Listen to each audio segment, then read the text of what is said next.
Okay, last time when we did the California Perfect Garden, we did not highlight a flower garden that we have going on here. I wanted it to be super colorful and not especially organized.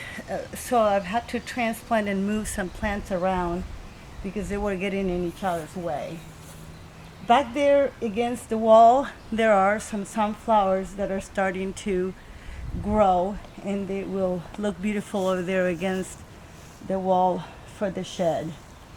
Uh, Continuing over here, there's more flowers. These ones are not doing as great because it is too hot in this area.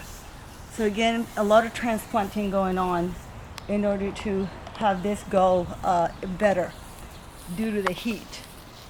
I did not want to bore everybody by harvesting the beans, but this is kind of a daily amount that we are able to harvest, and it's plenty for a meal. Over here, the cantaloupes, actually these are watermelons. They're really going great. They're going terrific, and there is a lemon cucumber going on over here, growing also very healthy, and some honeydew that planted only a couple of weeks ago. So they're just starting to come out. The artichokes in the back are actually doing quite well. And in between, I decided to put in some lettuce and more beets and just some greens because they're able to grow very well, especially when they get a little bit of shade at this time of the year.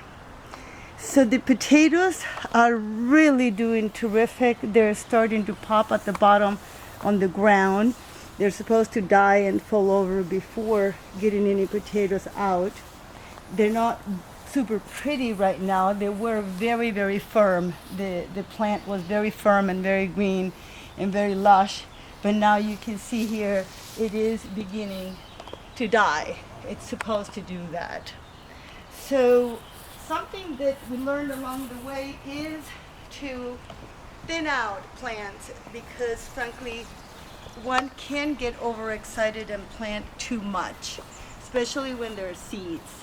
So for example, with the green onions here, this works really well.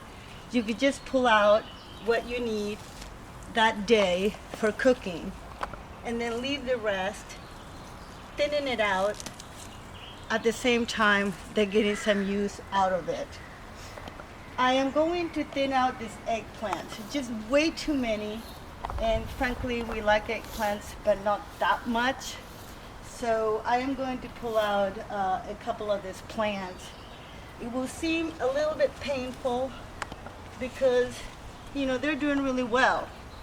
But if I don't do that, then we're just going to have too many. They're going to get really crowded and it doesn't make any sense. So here's some thinning going on. I highly recommend this practice. It is absolutely necessary unless you really think you're going to eat a whole lot of something. And eggplants is not that high on the list of veggies people eat. So squash, zucchini, unbelievable. You can see the flowers in between. We have been getting out several a day. And the tomatoes, not red yet. So far we've had a very mild spring and early summer in California. We haven't had a lot of heat. So lots of flowers, lots of green tomatoes, but none red yet. We got one that we ate. It was really good, but only one.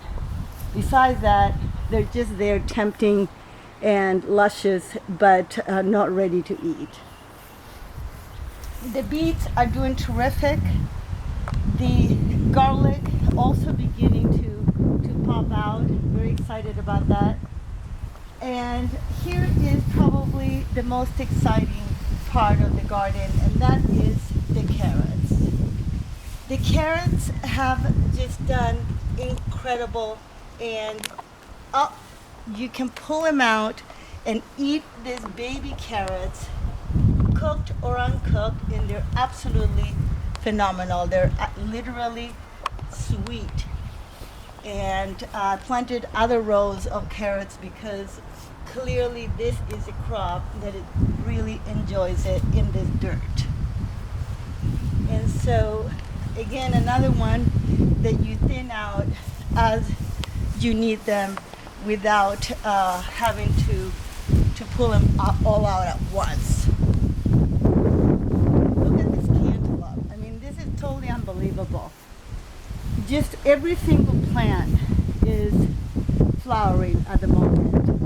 I probably will need to thin that out once the cantaloupe start growing, because there's no way that it's going to support 100 cantaloupes, which is what it looks like right now.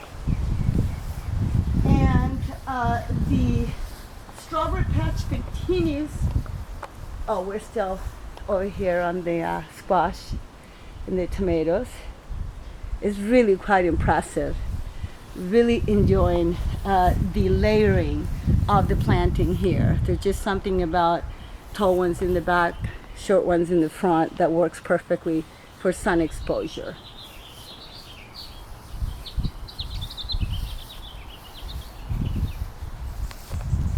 And again, the strawberry patch continues to absolutely give us incredibly tasty sweet strawberries every day.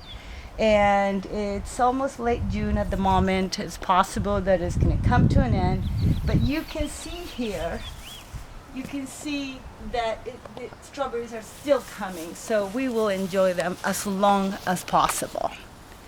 Okay, I think we're done, and thank you